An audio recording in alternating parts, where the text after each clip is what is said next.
Skarloey remembers. The fat controller had sent Edward to the works to be mended. Near the work station, Edward noticed a narrow-gauge engine standing in an open-sided shed. Edward thought,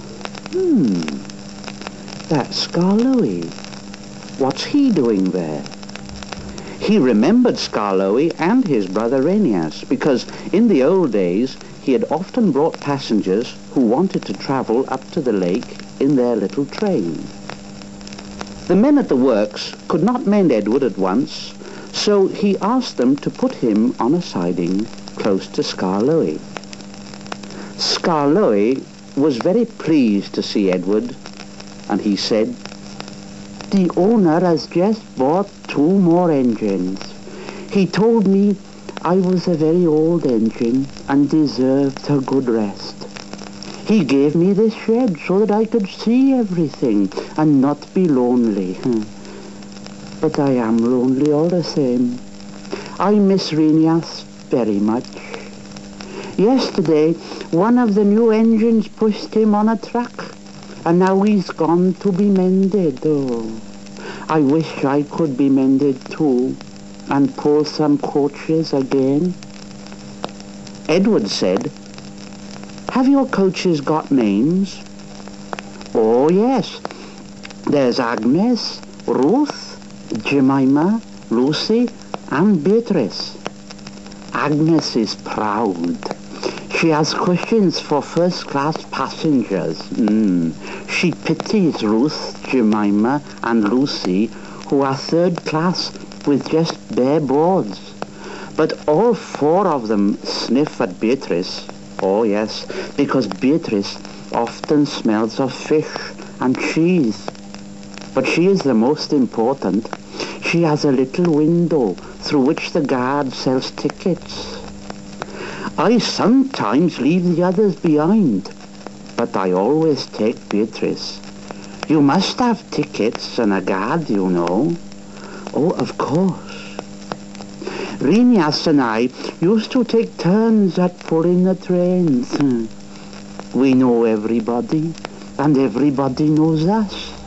We whistle to the people in the fields at level crossings, and in lonely cottages and farms, and the people always wave to us. We love passing the school playgrounds at break time, for then the children would always run over to the fence to watch us go by. The passengers always wave because they think the children are waving to them.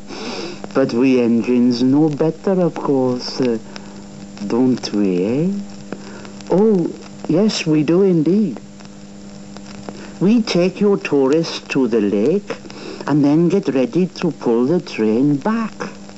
We enjoy the morning journey home because then our friends from the villages come down to do their shopping. We whistle before every station.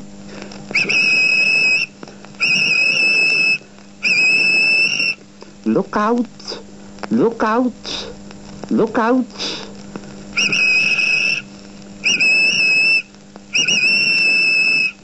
And the people are ready. The guard shouts out, "Where's Mrs. Last? Where's Mrs. Last? She's coming, she's coming." And Mrs. Last comes running onto the platform. Our driver always laughs. "Hey, we'll leave you behind one of these days, Mrs." But we know he never will. We stop elsewhere too, at farm crossings and stiles where paths lead to lonely houses. Renias and I know all the places very well indeed, and our driver used to say that we would stop even if he didn't put on the brakes. Sometimes, on market day, Ruth, Jemima, and Lucy were so full of people that the guard would allow third-class passengers to travel in Agnes.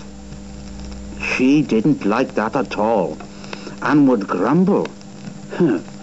First-class coach. Third-class people. That made me cross. I'd say, shut up now, shut up, or I'll bump you. That soon stopped her rudeness to my friends. Just then, some workmen came and they said, we're going to mend you now, Edward. Come along. Come along. Goodbye, Skarloey. Thank you for telling me about your railway. It's a lovely little line, isn't it? Oh, yes, it is. And thank you for talking to me, Edward. You've cheered me up no end. Goodbye. Goodbye. Skarloey watched Edward being taken back to the works. Then, shutting his eyes, he dozed in the warm afternoon sun. He smiled as he dozed, for he was dreaming, as old engines will, of happy days in the past.